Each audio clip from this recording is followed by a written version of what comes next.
Meus irmãos, a paz do Senhor. É com grande alegria e satisfação que venho nesta oportunidade para apresentar a nossa pré-aula concernente à quinta lição do primeiro trimestre de 2023, onde estamos estudando o Sermão da Montanha, os mandamentos do reino de Deus. Essa lição nos fala sobre a bem-aventurança na perseguição e regozijo na tribulação, cujo texto áureo diz: bem-aventurados que sofrem perseguição por causa da justiça, porque deles é o reino dos céus. Verdade prática. Todos que procuram viver de acordo com a palavra de Deus, por amor à justiça, sofrerão perseguições. O nosso texto de referência da nossa lição em classe está registrado no capítulo 5 de Mateus, o verso 1, 2, 10, 11 e 12. O nosso objetivo geral diz enfatizar que as promessas de Jesus aludem somente aos perseguidos por causa da justiça. Objetivos específicos. O primeiro, esclarecer que ser perseguido por causa da justiça faz parte da descrição geral do crente, tanto quanto a todos as bem-aventuranças. Segundo, aprender que ser justo e praticar a justiça na realidade significa assemelhar-se ao Senhor Jesus Cristo. E o terceiro é conscientizar de que o crente é perseguido por defender a causa de Jesus Cristo. Então, irmão, nós temos aqui a nossa introdução, que diz que em Mateus, no capítulo 5 e o verso 10, chegamos à última bem-aventurança. Trata-se de um relato do que muito provavelmente será o resultado daquelas virtudes anteriormente estudadas, bem como por causa daquilo que o crente é. E como se Jesus tivesse dito: isso é o que acontecerá com você somente porque você é crente. Outro ponto importante é que a promessa vinculada a essa bem-aventurança, porque deles é o reino dos céus, é a mesma da primeira bem-aventurança. Fechando assim o ciclo, fica bem claro que as promessas é para os perseguidos por causa da justiça. A perseguição tem se espraiado pelo mundo, por isso é possível imaginar que este será um dos versículos mais importantes para os nossos dias. Então aqui nós estamos fechando o ciclo das bem-aventuranças. Jesus, na sua sabedoria eterna, porque nele nós já vimos que nele está escondido todos os tesouros da sabedoria e da ciência. Então ele nos trouxe essas bem-aventuranças, fechando assim um ciclo, né? Nós já vimos que o nosso estudo, de uma forma integral ou íntegra das bem-aventuranças, as suas posições e as suas colocações, nos chega agora a fechar todo esse ciclo, né? Onde na primeira bem-aventurança, bem-aventurados os pobres, porque deles é o reino dos céus. Agora nessa, bem-aventurado os que são perseguidos por causa da justiça, porque deles é o reino dos céus. Então é muito importante, né, nós observarmos como Jesus, na sua sabedoria excelsa, ele nos proporcionou assim um estudo tão maravilhoso e profundo, igual é esse que nós estamos estudando das leis do reino de Deus que ele ali pregou, ensinou no Sermão da Montanha. Existem alguns pontos negativos sobre a perseguição. Nem toda perseguição é bem-aventurança. Por exemplo, esse versículo, né, que nós estamos estudando, as bem-aventuranças dos perseguidos por atitudes não são bem-aventurados, os que são perseguidos por atitudes dignas de objeção. Nem tão poucos que estão encontrando dificuldade na vida por serem indivíduos difíceis, nem pelos que lhes falta sabedoria e por serem insensatos. Muitas vezes o indivíduo atrai para si sofrimentos infindáveis, criando dificuldade inteiramente desnecessárias, ou então porque a sua atitude de justiça própria não realmente lhe causa tal perseguição contra sua cabeça. A promessa não é para os fanáticos e nem para os essencialmente zelosos. O que pode levar à perseguição, e isso jamais é recomendado pelo Novo Testamento. Muitos caem em dificuldades por pronunciarem o seu amém, pensando ser isso um sinal de espiritualidade. Mas, na verdade, é uma falsa noção a respeito da adoração. Devemos ter o cuidado de não atrairmos contra nós mesmos um sofrimento desnecessário. Nós vemos em Mateus 10 e 16, quando Jesus diz: eis que vos envio para o meio de lobos. Sede, pois, prudentes como a serpente e simples como a pomba. Ou seja, o crente, ele, conforme nós vimos aqui, ele precisa ter bom senso, ele precisa ter estratégia, ele precisa ser coerente com seus tratos, e não entrar em certas situações que venham lhe causar uma certa perseguição, e a bem-aventurança na perseguição, ela não se refere a esse tipo de perseguição, ou de consequências, né, que leva a esse tipo de perseguição. Portanto, sede prudentes, né, e não caia em certa situação que possa levá-los a uma situação difícil, uma perseguição que venha a trazer um malefício quaisquer, né, que pode trazer danos irreparáveis. Nós vemos que no Antigo Testamento tiveram também, né, muitos dos servos de Deus foram perseguidos, porque essa perseguição do justo, ela ocorre em todo o tempo da história. Então nós vemos no Velho Testamento, Abel ele foi perseguido pelo seu irmão Caim. Moisés também foi severamente perseguido. Davi foi horrivelmente perseguido por Saul, bem como as amargas perseguições de Elias e Jeremias, que tiveram de padecer. Lembramos também a narrativa sobre Daniel.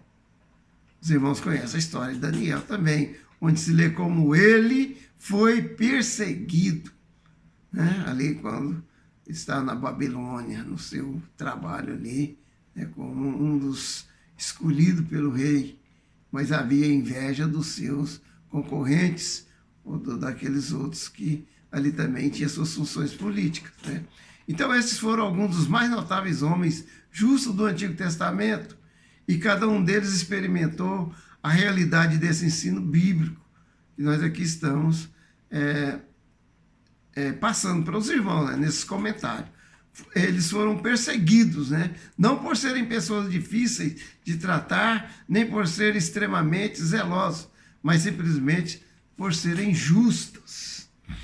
Então, o simples fato de ser justo leva a um certo tipo de perseguição das pessoas ímpias, né? A perseguição no Novo Testamento. Então, pensamos a respeito dos apóstolos, as perseguições que eles tiveram que enfrentar. Vemos, por exemplo, o apóstolo Paulo sobre o que ele passou, né? O quanto ele sofreu por causa da justiça. Ele sabia o que é ser perseguido por experiência própria. Nós vemos aqui em Timóteo, no capítulo 3, Timóteo 3, e o verso 12, diz assim, vamos ler aqui a partir do 10, para pegarmos o contexto da leitura. A epígrafe diz assim, exortação, perseverar na sã doutrina e a pregar em todas as ocasiões. Tu, porém, tens seguido a minha doutrina, modo de viver, intenção, fé, longanimidade, caridade, paciência, perseguição e aflições, tais quais me antecedem, ou me aconteceram em Antioquia, em Icônio e em Listras. Quantas perseguições sofri e o Senhor de todas me livrou. E também todos os que piamente querem viver em Cristo Jesus padecerão perseguições. Então nós vemos, irmãos, que naturalmente o exemplo surpreendente nesse particular que nós temos de sofrer perseguição é o próprio Jesus Cristo, né?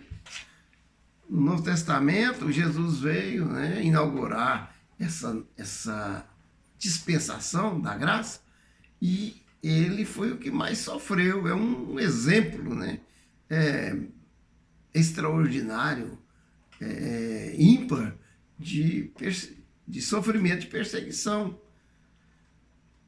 Consideramos em toda a sua completa e absoluta perfeição, em sua gentileza e mansidão. Né? Vemos aqui em Isaías, no capítulo 42, o verso... Vamos ler o verso 2 e 3 aqui. Não clamará, não se exaltará, nem fará ouvir a sua voz na praça. A cana trilhada não quebrará, nem apagará o pavio que fumega, em verdade produzirá júbilo. Então é um exemplo de Jesus, né? O Senhor por excelência, o nosso mestre. Então nós vemos que nunca apareceu um homem mais gentil e bondoso do que Jesus. Porém, o que aconteceu com ele, né? E como o mundo recebeu?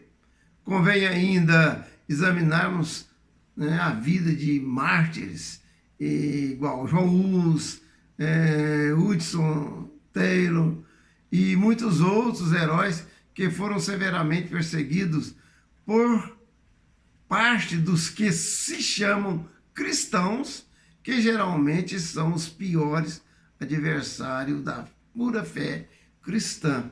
Muitas vezes tem pessoas na igreja que perseguem, que tem inveja, que procura atrapalhar a vida, né? Criticar. Muitos daqueles que estão se emergindo, que estão surgindo na obra do Senhor, que recebem uma chamada e muitas vezes tomam pedrada justamente desses que, por inveja, eles não querem que o outro tenha um bom desempenho na obra. Então isso é muito errado, né? Tem muitos falsos cristãos, ou muitos que agem dessa forma, que vai de encontro à palavra do Senhor. Porque o que o Senhor orienta é que devemos orar ao Pai, Senhor da seara, para que envie trabalhadores para a seara, porque ela é grande, né? Grande é a seara do Senhor e poucos são os trabalhadores. Então essa é a obrigação de todo crente que tem amor pela obra e busca a prática da justiça, da verdade, de amar o irmão e ajudá-lo, né, a ser vitorioso e não de perseguir, de procurar colocar obstáculo, empecilho na sua caminhada, né? Nós vemos, então, irmãos, que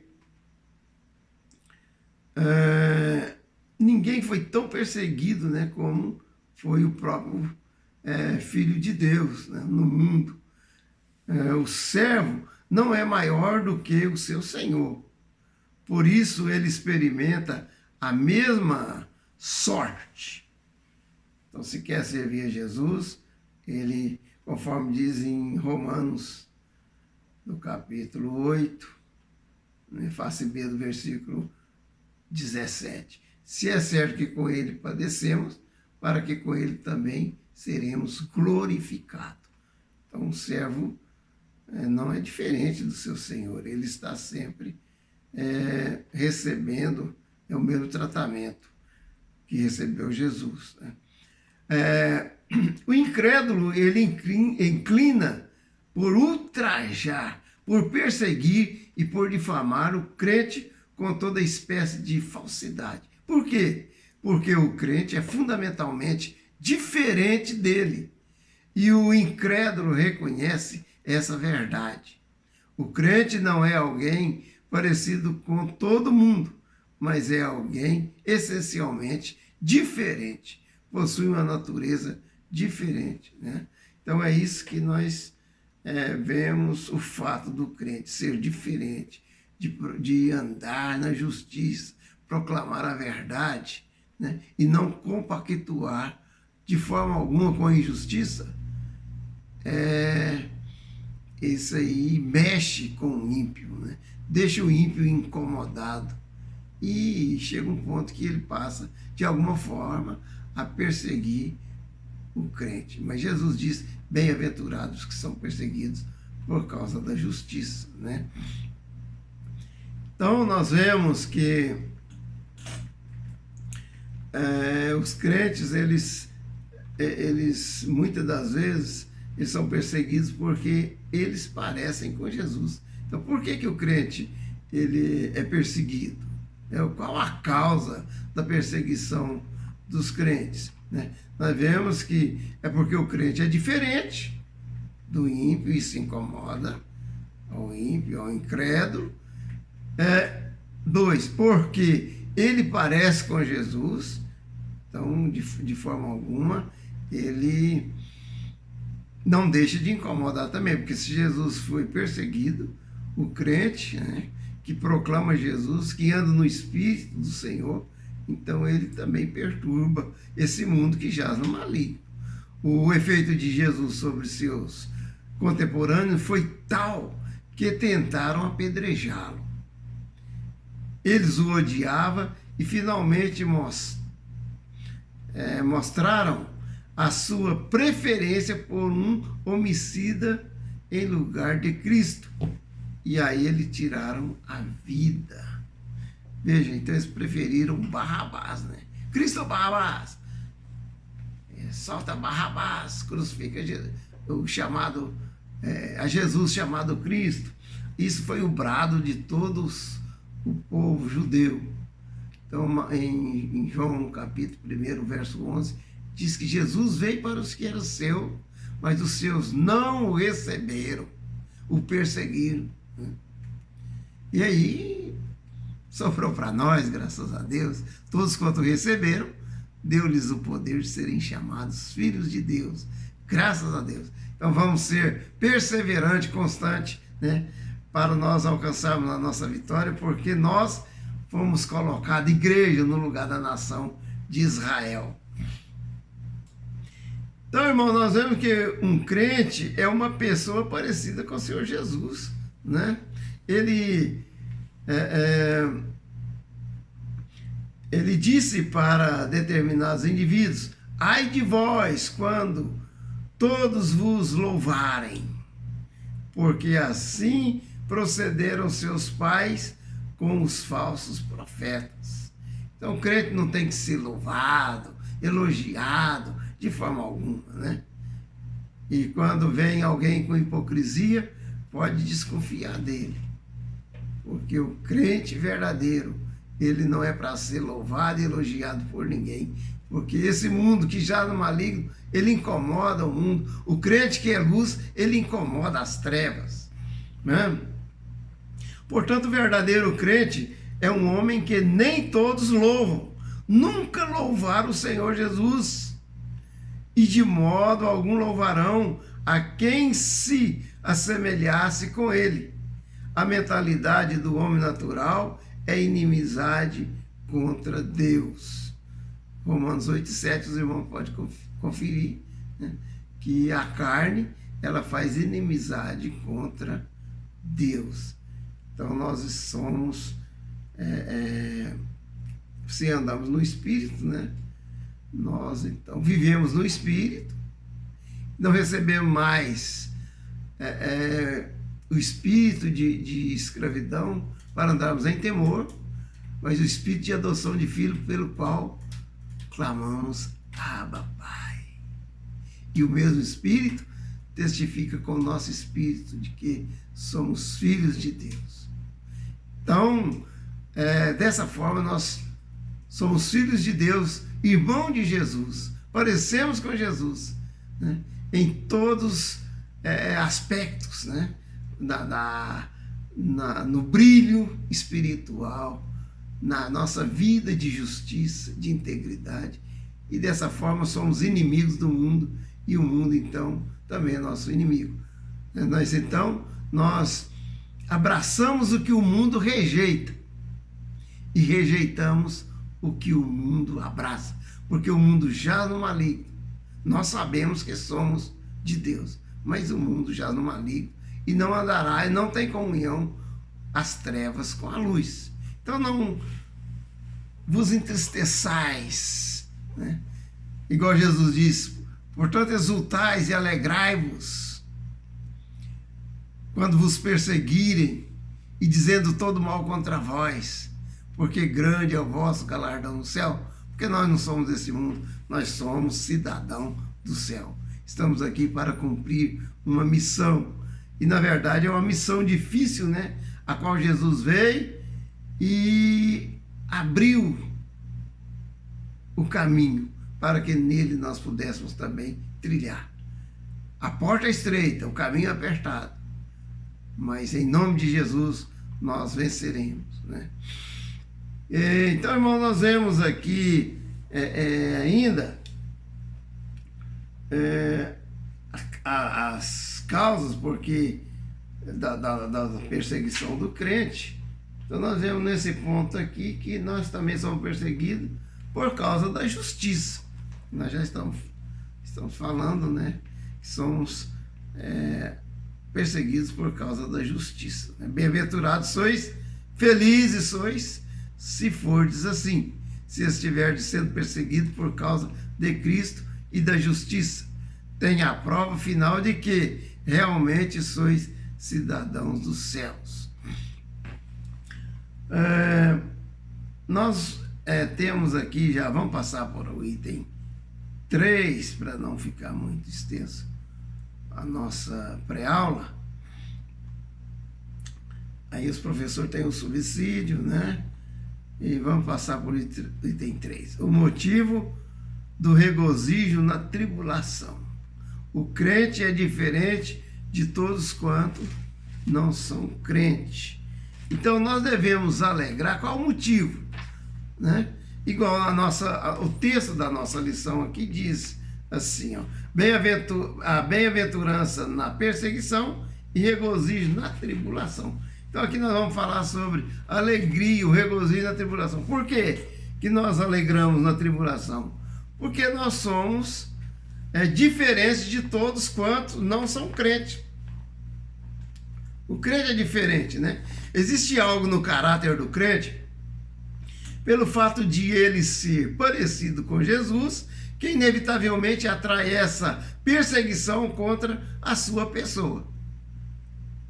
Então nós alegramos, somos perseguidos, e quando somos perseguidos, nós sabemos que nós estamos fazendo a diferença, que nós somos realmente diferentes, né? Isso aí nos traz alegria, porque se somos perseguidos, se alguém está incomodando conosco, é porque nós estamos realmente sendo diferentes, parecidos com Cristo, né? E sendo repudiados pelo mundo, perseguidos pelo mundo. E ninguém foi tão perseguido assim neste mundo quanto o Filho de Deus. A perseguição pode assumir várias formas de violência, desde prisões, campo de concentração, fuzilamento e também perda de emprego, gracejos, insultos, caprichos. No caso de Jesus, ele chegou a ser crucificado, né? Morte de cruz. Tal foi a sua perseguição, rejeitado pelos seus irmãos, e tanta afronta ele sofreu nessa perseguição. Então não há fim quanto às variedades de sofrimentos de um crente. Porém, o que importa é como o crente enfrenta tais coisas.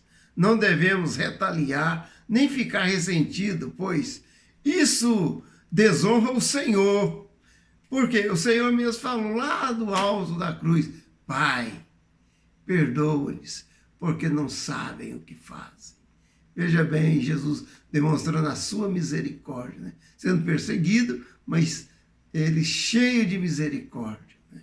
Cheio de alegria ali, porque a sua alegria, ele estava naquele sofrimento que não pode ser expresso com palavras humanas, mas se, pelo que ele nos ensinou e pela natureza, o caráter de Jesus, nós sabemos que ele tinha, né, sempre foi dotado da alegria do Espírito. Quando for perseguido e os homens disserem todo mal contra você, então regozije-se e exulte, para que o homem natural, isso é impossível, no entanto, para isso que o crente foi chamado. Hebreus 12:2 diz assim: olhando para Jesus, o autor e consumador da fé, o qual, tendo em vista o gozo que lhe estava proposto, suportou a cruz, desprezando a afronta, e assentou-se à destra de Deus, nas alturas. Glória a Deus. Essa também é a nossa esperança. Diz Jesus: exultai-vos e alegrai-vos, porque grande é o vosso galardão no céu. Aleluia. Então essa, né, é uma dos motivos de regozijo, nossa alegria na tribulação, na perseguição por causa da justiça. Outro ponto importante também é a vida do crente é controlada e dominada por Jesus Cristo. Então isso nos traz alegria. Quem nos manda? É Jesus. Quem falou? É Jesus. Você está obedecendo a quem? A Jesus. Por que você está fazendo isso? Porque Jesus ordenou. Nós somos servos do Senhor Jesus. Bem-aventurados sois quando por minha causa vos injuriarem, vos perseguirem e mentindo disserem todo mal contra vós. Mateus 5:11. O motivo da perseguição do crente é por estarem vivendo para a causa de Cristo. Somos embaixadores de Cristo, né? E estamos aqui para defender o reino dos céus. Em terra estranha, que nós estamos vivendo uma terra estranha. Uma terra que um mundo que não é nosso. Nós somos cidadão do céu. E é um erro alegrar-se na perseguição por pensar que é melhor que as outras pessoas. Então, evidentemente que o crente, né, que já passou pelo processo de todas as bem-aventuranças ali, de reconhecer a sua pobreza de espírito, de sofrer, de chorar, né, se tornar manso, misericordioso, e ele, então, de limpar o coração, né, de ser um pacificador. Então, ele sendo perseguido por causa da justiça, então ele tem todas essas virtudes, essa capacidade de não ser igual um fariseu, né? Então nós pertencemos ao reino de Deus e nos dirigimos a ele. E por isso, de conformidade com Cristo, é algo que sempre nos levará a nos regozijarmos e exultarmos pela percepção de que somos a consciência do lugar para onde estamos indo e o nosso conhecimento daquilo que nos espera. A Bíblia nos diz que a leve e momentânea tribulação desse tempo, né, presente não é para comparar com o peso eterno de glória que se há de revelar. Aleluia. Então isso também, né, nos traz alegria. Outro ponto também que nos traz alegria, regozijo na perseguição, é o pensamento do crente focado nas coisas celestiais. Então, quando nós lembramos lá do céu, né, focamos nosso pensamento na Jerusalém celestial, nas mansões celestiais, no grande rio da vida, né, da árvore da vida e tudo mais, né, de que Deus tem falado. Então isso aí nos traz uma grande alegria, porque mesmo estando perseguido, mas nós temos esse foco, né? Então não convém fixar os olhos nas coisas visíveis, e sim naquilo que é invisível. Esse foi o segredo dos heróis aludidos em Hebreus 11. Nós sabemos que Hebreus 11 é a galeria da fé. A fé é o fundamento das coisas que se espera e a prova das coisas que se não veem. Então nós temos essa certeza, essa consciência, porque pela fé nos dá, né, essa certeza, essa capacidade de entender que existe realmente um mundo real, né, embora seja espiritual, numa outra dimensão, né, que transcende toda essa nossa vida do presente, né? E vai além no mundo que nós almejamos, e temos a certeza de que tudo está preparado, porque o Senhor Jesus disse em João 14, né? Não se turbe o vosso coração, credes também em Deus, credes em mim, credes também em Deus. Na casa do meu pai há muitas moradas, se não fosse assim eu vos teria dito, vou preparar-vos lugar. E se eu for e vos preparar lugar, voltarei e vos receberei. O Espírito Santo no arrebatamento vai levar a igreja e Jesus vai receber, porque ele diz, eis que estou vindo e trago comigo o meu galardão para dar a cada um segundo as suas obras. Vos receberei para que vós estejais para sempre comigo, né? Estarei convosco para sempre. Então nós vamos para o tribunal de Cristo e ali vamos receber o nosso galardão segundo o que estamos fazendo, né, as nossas obras aqui na terra.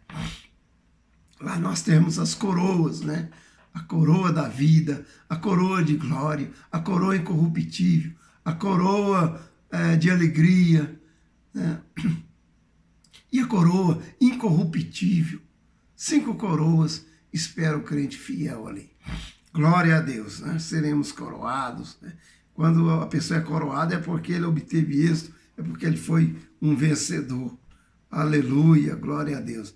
Então aqui nós vemos, regozijai-vos e exultai, porque é grande o vosso galardão no céu. Mateus 5,12.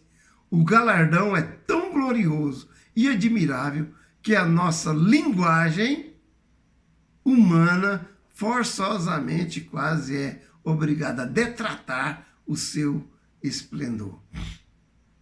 Paulo diz assim, o que os olhos não viram e o ouvido não ouviu e nem subiu ao coração do homem é aquilo que Deus tem preparado para os que o amam. Glória, então vamos, irmão, exercitar esse amor. O amor a gente exercita, a gente constrói, né? No Salmo 91 diz assim, porque tão encarecidamente me amou, eu livrarei, pô-lo-ei no alto retiro, porque conhece o meu nome. Ele me invocará e eu lhe responderei. Na angústia estarei contigo, livrá-lo-ei e o glorificarei, dar-lhe-ei abundância de dias e lhe mostrarei a minha salvação. Glória a Deus. Esse é o grande amor de Deus, né? Então, vamos para a conclusão. Regozijai-vos e exaltai. Longe de ficarmos ressentidos e de querermos revidar ou de nos sentirmos deprimidos, tudo isso só nos deveria deixar cônscios de toda a glória que nos espera. Nossa futura alegria é indizível e cheia de glória. Aqui na terra, tudo é temporário e passageiro, e coisa alguma é capaz de afetar o futuro celestial. Assim sendo, cumpre-me agradecer a Deus pelo que estou sofrendo, porquanto, conforme Paulo salientou isto, produz para nós eterno peso de glória acima de toda comparação. 2 Coríntios 4:17. Glória a Deus, glória a Deus, glória a Deus. Glória ao Pai, glória ao Filho e glória ao Espírito Santo. Aleluia. Em nome de Jesus, seremos mais do que vencedores. Se Deus é por nós, quem será contra nós? Operando Deus, quem impedirá? Aquele que nem mesmo seu filho poupou, antes o entregou por nós, como não nos dará com ele todas as coisas? Deus abençoe os irmãos, né? E que tenhamos uma escola abençoada e que o Espírito Santo esteja falando mais profundamente em cada coração. Amém.